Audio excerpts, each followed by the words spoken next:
സംസ്ഥാനത്ത് സിനിമാ താരം കൂടിയായ ഒരു MLA-ക്കെതിരെ ലൈംഗിക പീഡന കേസിൽ പോലീസ് കുറ്റപത്രം സമർപ്പിച്ചു. കുറ്റാരോപിതനായ MLA M മുകേഷ് ആണെന്ന് സംസ്ഥാനത്തെ എല്ലാ ജനങ്ങൾക്കും അറിയാമെങ്കിലും ഇതുവരെയും അത്തരത്തിലൊരു കാര്യം കേട്ടിട്ടില്ലെന്ന മട്ടിലാണ് CPM സംസ്ഥാന സെക്രട്ടറി MV ഗോവിന്ദനും മുഖ്യമന്ത്രി പിണറായി വിജയനും. ഒരു UDF MLA ആയിരുന്നു ആരോപണ വിധേയനെങ്കിൽ ഇതോടകം രാഷ്ട്രീയ ഭാവി തന്നെ അനിശ്ചിതത്തിലാക്കാനും രാജിവെക്കാനുമായി ഇടതു പോരാളികൾ തെരുവിൽ ഉണ്ടാകുമായിരുന്നു. എന്നാൽ മുകേഷ് MLA-ക്ക് മാത്രം ഇതൊന്നും ബാധകമല്ല. LDF സർക്കാർ 2016-ൽ അധികാരത്തിലെത്തിയതു മുതൽ ഇത്തരത്തിലൊരു വാത്സല്യവും പരിലാളനയും മുകേഷ് ആവശ്യത്തിലേറെ നേടിയിട്ടുണ്ട്. അതിന്റെ തുടർച്ചയാണ് സംസ്ഥാന വനിതാ കമ്മീഷൻ അധ്യക്ഷ P സതീദേവിയുടെയും CPM നേതാവ് PK ശ്രീമതിയുടെയും വാക്കുകളിൽ പ്രതിഫലിച്ചത്. നിയമപരമായി രാജിവെക്കേണ്ടതിന്റെ ആവശ്യമില്ലെന്നും കോടതി കുറ്റക്കാരനാണെന്ന് കണ്ടെത്തിയാൽ മാത്രം രാജിവെച്ചാൽ മതിയെന്നുമായിരുന്നു വനിതാ കമ്മീഷൻ അധ്യക്ഷയുടെ അഭിപ്രായം. മുകേഷിനെതിരായ കുറ്റപത്രത്തിലെ വിശദാംശങ്ങൾ പുറത്തു വരട്ടെ എന്നും അന്വേഷണം നടക്കുന്നുണ്ടെന്നും വേവലാതി വേണ്ടെന്നുമായിരുന്നു PK ശ്രീമതിയുടെ വാത്സല്യത്തിൽ ചാലിച്ച വാക്കുകൾ. ഇതാദ്യമായല്ല സംസ്ഥാന സർക്കാരും CPM നേതാക്കളും M മുകേഷിന് സംരക്ഷണ വലയം തീർത്ത് പ്രതിരോധിക്കുന്നത്. 2018-ലായിരുന്നു M മുകേഷിനെതിരെ ആദ്യ ലൈംഗിക പീഡന പരാതി പുറത്തുവരുന്നത്. കോടീശ്വരൻ പരിപാടിയുമായി ബന്ധപ്പെട്ട് ജോലി നോക്കിയിരുന്ന ഒരു സ്ത്രീയോട് അശ്ലീല സംഭാഷണം നടത്തിയെന്നതായിരുന്നു ആദ്യ പരാതി. അതും മീ ടു ക്യാമ്പയിൻ കേരളത്തിൽ അണപൊട്ടി നിൽക്കുന്ന അവസരത്തിൽ. എന്നാൽ ആരോപണം ഉന്നയിച്ച പരാതിക്കാരിയെ കണ്ട പരിചയം പോലും ഇല്ലെന്നായിരുന്നു വിശുദ്ധനായ MLA-യുടെ വാദം.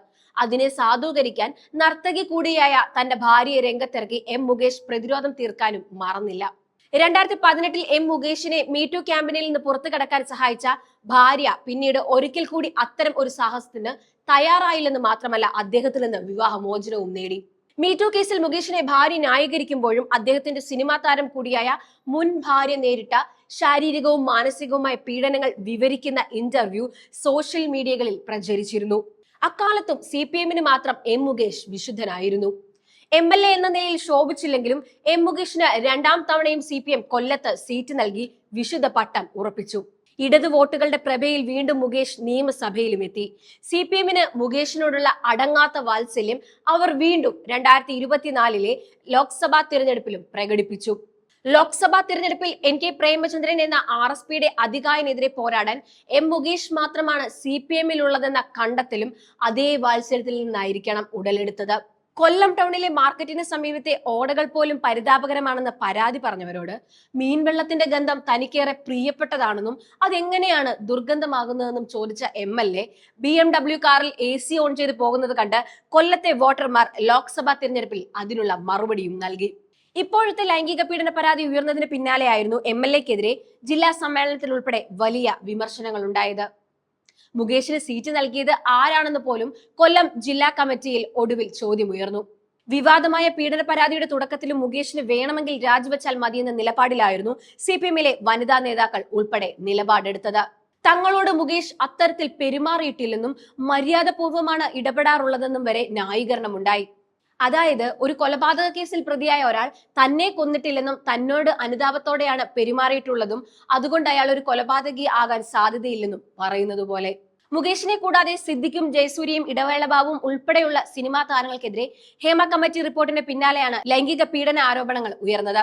കേസിൽ പ്രതി ചേർത്ത് സിനിമാ താരങ്ങളെ പോലീസ് അറസ്റ്റ് ചെയ്ത് ചോദ്യം ചെയ്തെങ്കിലും മുകേഷിനെ മാത്രം കേരള പോലീസിന് തൊടാനായില്ല. MLA-യുടെ പ്രിവിലേജിനപ്പുറത്ത് കേരള പോലീസിന് മുകേഷിനെ കണി കാണാൻ കിട്ടാതെ പോയതിനു പിന്നിൽ CPM എന്ന സംഘടനയുടെ ഇടപെടലും വ്യക്തമാണ്. ഒളിവിൽ കഴിയുമ്പോഴും M മുകേഷിനെ ന്യായീകരിക്കാൻ ഇടത് നേതാക്കൾ പ്രത്യേക താല്പര്യം പുലർത്തിയിരുന്നു. ഇതേ പ്രത്യേക താല്പര്യമാണ് തെളിവുകൾ ഉൾപ്പെടെ പോലീസ് കുറ്റപത്രം കോടതിയിൽ സമർപ്പിച്ചിട്ടും നേതാക്കൾ മുകേഷിനെതിരെ ഒരു വാക്കുപോലും പറയാത്തതിന്റെ കാരണം. സ്ത്രീ സമത്വത്തിനായും ഉന്നമനത്തിനായും ജീവിതം ഉഴിഞ്ഞുവെച്ച CPM നേതാക്കൾ പോലും M മുകേഷ് വിശുദ്ധനാണ് എന്ന നിലപാടിലാണ്. പാപം ചെയ്യാത്തവർ കല്ലെറിയട്ടെ എന്ന മട്ടിലാണ് MV ഗോവിന്ദൻ ഉൾപ്പെടെയുള്ള പുരുഷ സിംഹങ്ങൾ. സ്ത്രീ സുരക്ഷയ്ക്കായി അഹോരാത്രം പണിയെടുക്കുന്ന ഒരു സർക്കാരുണ്ട് ഇവിടെ എന്നതായിരുന്നു നവമാധ്യമങ്ങളിൽ CPM അനുകൂലികളും നേതാക്കളും ഹേമ കമ്മിറ്റി റിപ്പോർട്ട് പുറത്തു വന്നതിന് പിന്നാലെ നടത്തിയ പ്രചാരണം. ഇതേ സർക്കാരിന്റെ ഭാഗമായ മുകേഷ് MLA അഹോരാത്രം നടത്തിയ ശ്രമഫലങ്ങൾ കൂടി ഏറ്റെടുക്കാൻ മാത്രം പക്ഷേ CPM-ന് യാതൊരു താല്പര്യവുമില്ല. ബ്രിജ്ഭൂഷൺ ശരൺ സിംഗ് എന്ന BJP നേതാവിനെതിരെ ഡൽഹിയിൽ ഗുസ്തി താരങ്ങളുടെ സമരത്തിൽ കണ്ണീരൊഴുക്കിയ CPM വനിതാ നേതാക്കൾ പരാതിക്കാരിയുടെ ആരോപണങ്ങളിൽ കഴമ്പുണ്ടെന്ന കണ്ടെത്തലോടെ ഡിജിറ്റൽ തെളിവുകൾ വരെ വിശദമാക്കുന്ന മുകേഷിനെതിരെയുള്ള കുറ്റപത്രം കാണാതെ പോകരുത്.